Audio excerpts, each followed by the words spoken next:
Schoonmaker is a new dad for the second time. It's definitely easier this go around than the first. Just like when his daughter was born 3 years ago, Mark is taking full advantage of his company's paternity leave policy. I think it's very important to be that support system for your wife, and for the whole family, for that matter, just to be there. Mark works for the software company Red Hat, which last year started offering fathers 6 weeks paid time off for the birth or adoption of a child. His firm is among a growing number of American companies introducing or expanding paid leave options for new dads. Why's that? Research shows paternity leave is good for business. It helps our bottom line because it helps us to retain associates. It also helps the associates to be more engaged. Top companies on average now offer 11 weeks paid time off. Andrew, like Mark, plans to take paternity leave. So it not only makes you a better employee, it makes you a better dad. I would absolutely say that 100%. That's correct. For new dads and their employers, paid time off pays off. What is paternity leave? Paternity leave is a period of leave from employment granted to a father shortly before or after the birth or adoption of a child. A new baby usually starts bonding with its new parents almost immediately in the first few minutes, hours, and days after birth. But in most cases, once the baby is home, it's only the mothers who are granted leave to be home with the new baby, not fathers. Fathers being granted this right would not only be beneficial to the new baby and the father, but to the new mother as well. But sadly, about 1 in 7 Americans don't think men should be able to take any paternity leave.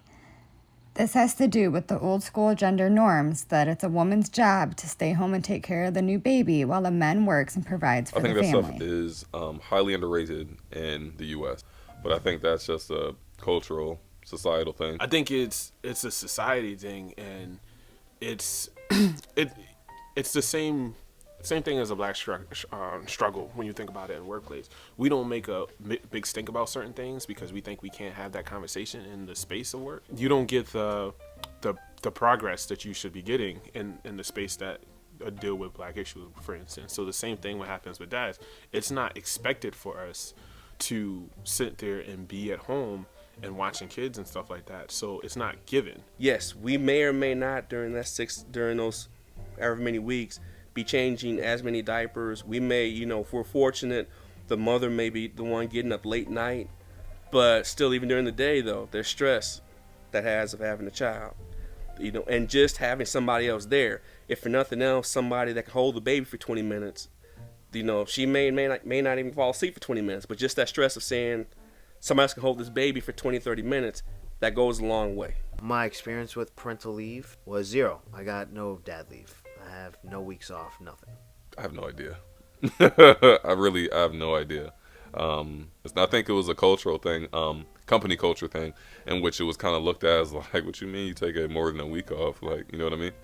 So vacation time was what I had to use, and it sucked, but you had to make it work. And a lot of times we don't look it up. We don't do the research. We don't ask those questions and demand, hey, I want my parental leave. So a lot of, there are times where someone will go home, right? For instance, they'll go home, take off a week, and then they come back to work. Well, how a lot of companies do it is once you come back to work, you didn't need to leave anymore. The roles were defined in the 1950s, 1960s.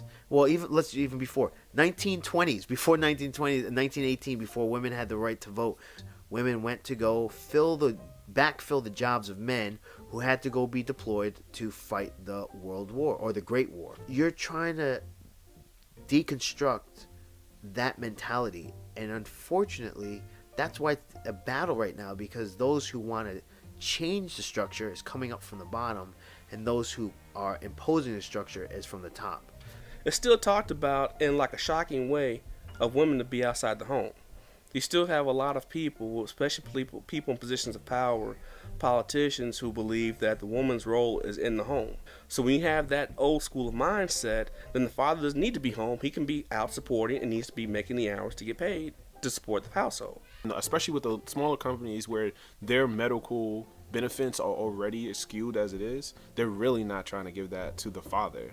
But I go back to the same point. They're not expecting you to ever ask. I bet you if they had pressed that And instead of just accepting the 4 days and be like, nah, like my wife is off 3 months, I want a full month off or something like that to be able to take care of my kid. So first and foremost, you need to understand that dad leave is a business strategy. So you have to look at the company's perspective of whether or not they want to embrace family values. You know, you just think about how much they're accomplishing within that year, and to say that somebody cannot experience that, I think, is not fair. Let's give our men paternity leave like our mothers to help strengthen our families and our workforce.